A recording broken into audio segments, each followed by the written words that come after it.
नमस्कार जी। कहानियाँ यादों की में आपका स्वागत है। मैं पहले तो आपसे क्षमा प्रार्थी हूँ। पिछले सप्ताह में धारावाहिक का 33वां भाग इसलिए प्रस्तुत नहीं कर पाई क्योंकि मैं अस्वस्थ थी। और अब प्रस्तुत है धारावाहिक का 33वां भाग। उम्मीद करती हूँ यह धारावाहिक आपको अच्छा लग रहा होगा। यदि आपने इसको क्रमवार ना सुना हो तो इसके लिंक आपको डिस्क्रिप्शन बॉक्स में मिल जाएंगे और प्रत्येक पात्र का परिचय भी आपको डिस्क्रिप्शन बॉक्स में मिल जाएगा। तो प्रस्तुत है अब धारावाहिक का 33वां भाग। अब रवि के करोलबाग वाले मकान को खरीदने के लिए देखने बहुत सारे लोग आने लगे थे। रवि तो अब अधिकतर नीरू के साथ ही रहता था। इस बीच मालती के भी प्रमोशन के साथ तबादले के ऑर्डर आ गए थे। उसका तबादला भी करोल बाग से काफ़ी दूर पालम एयरपोर्ट के पास हो गया था। रवि ने वहाँ ही डीडीए के 2 कमरे के फ्लैट दिलवाने के लिए मालती को कहा। वहाँ पर सबसे अच्छी बात यह भी थी कि रुचि के भी कॉन्वेंट स्कूल की ब्रांच मालती के ऑफिस के साथ ही थी। मालती ने रवि से कहा, इस छोटे से डीडीए के घर में तो मैं रुचि के साथ शायद नहीं रह पाऊंगी, क्योंकि रुचि का रहन सहन करोल बाग में काफ़ी अच्छा था और इस घर के आसपास के माहौल में शायद रुचि एडजस्ट ना कर पाए। उधर ही आगे हरियाणा बॉर्डर पर 4 कमरों का बहुत अच्छा फ्लैट था। भले ही वह उसके ऑफिस के बहुत पास तो नहीं था, लेकिन मालती ने कहा मैं गाड़ी चलाना सीख लूँगी और वहाँ से रुचि के स्कूल की बस भी आती है, इसलिए मालती ने कहा कि मैं उधर ही फ्लैट ले लूँ। लेकिन रवि इतने पैसे तो खर्च नहीं करना चाहता था।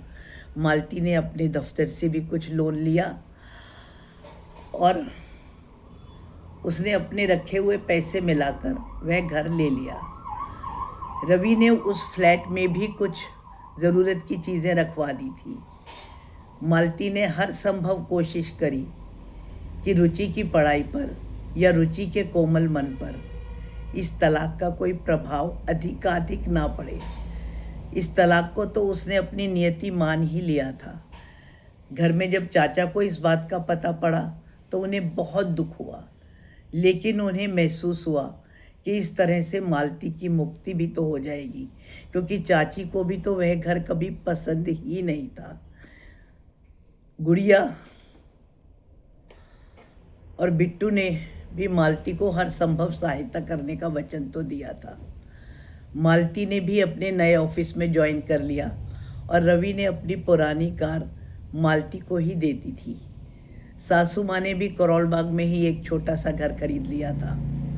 सासू माँ के उस नए छोटे घर से नीरू का बंगला कोई बहुत ज़्यादा दूर तो नहीं था, लेकिन एक दिन वह भी आया जबकि रवि और मालती का तलाक भी हो गया था। रुचि भी तब तक 9वीं क्लास में जा चुकी थी।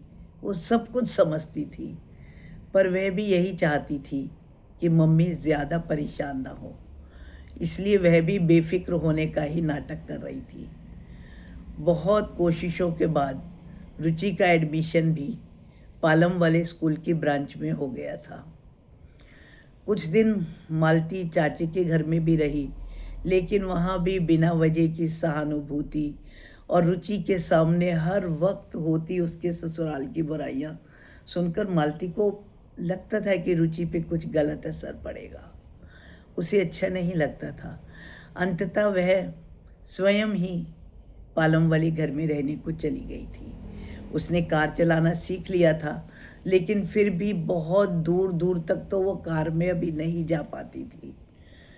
सुबह रुचि स्कूल बस से ही आती थी। छुट्टी के बाद वह मालती के पास ही दफ्तर में आकर अपना बैग रख देती थी और समीप ही उसने ट्यूशन ज्वाइन कर ली थी। जाते हुए दोनों साथ साथ ही अपने फ्लैट पर जाते थे। हालांकि मालती किसी से कोई फालतू बात तो नहीं करती थी, लेकिन लोगों को उसके बारे में जानने की बहुत जिज्ञासा रहती थी। कहने को तो उसने सबको कह दिया था कि उसका पति अक्सर बाहर ही रहता है और यूं भी रवि कई बार मालती के फ्लैट पर भी आता जाता रहता था।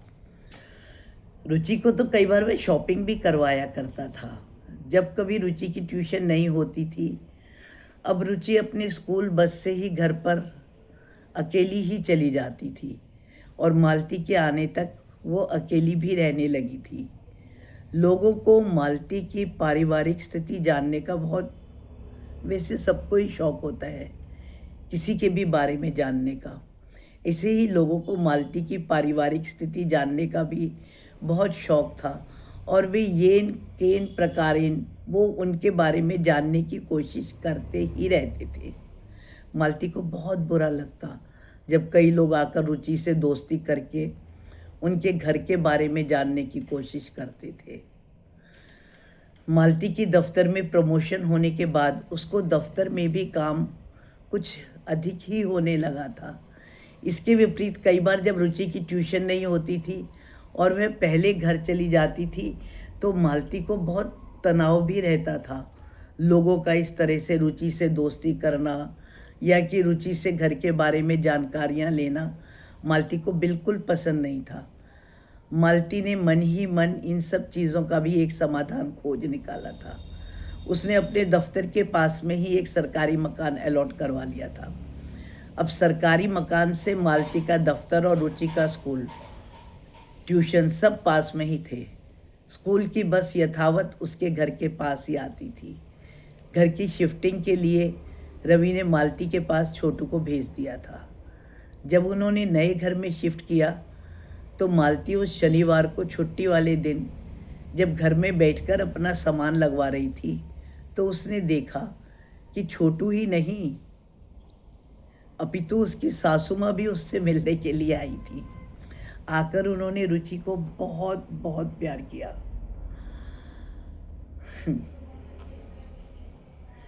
और वैसे भी जब से रवि के तलाक का मसला उठा और उससे भी ज़्यादा करोलबाग वाला घर बेचकर जब से रवि ने नीरू के साथ रहने का फैसला किया था, तब से ही सासू माँ का तो मानो हृदय परिवर्तन हो ही गया था, क्योंकि उनमें असुरक्षा की भावना बहुत ज़्यादा बढ़ गई थी। फलस्वरूप उनका मालती के प्रति रवैया सख्त न होकर बहुत प्रेमपूर्ण और नर्म होता जा रहा था।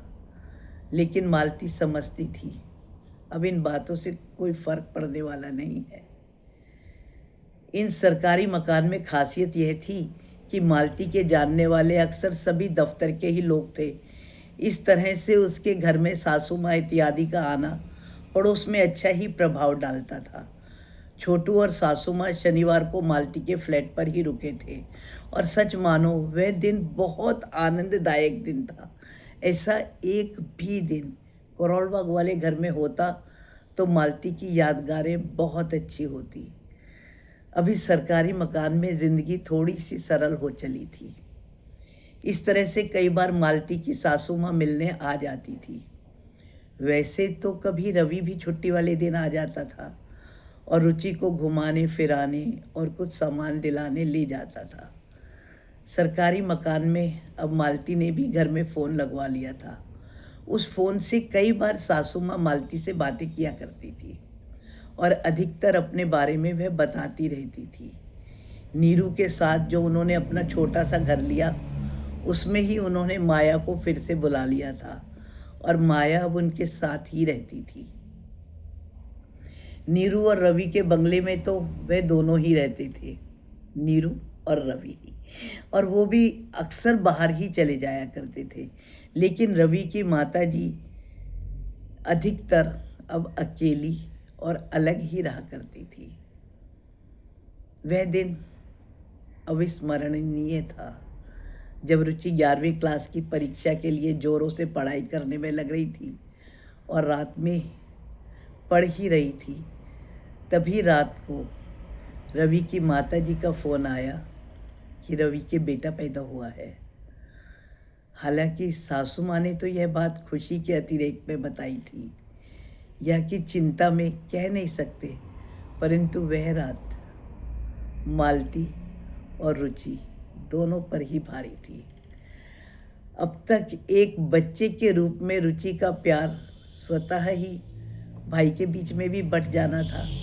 ऐसे ही मालती को भी रवि के बेटे होने की खबर सुनकर स्त्री सुलभ ईर्ष्या थी, अवसाद था या जाने क्या था।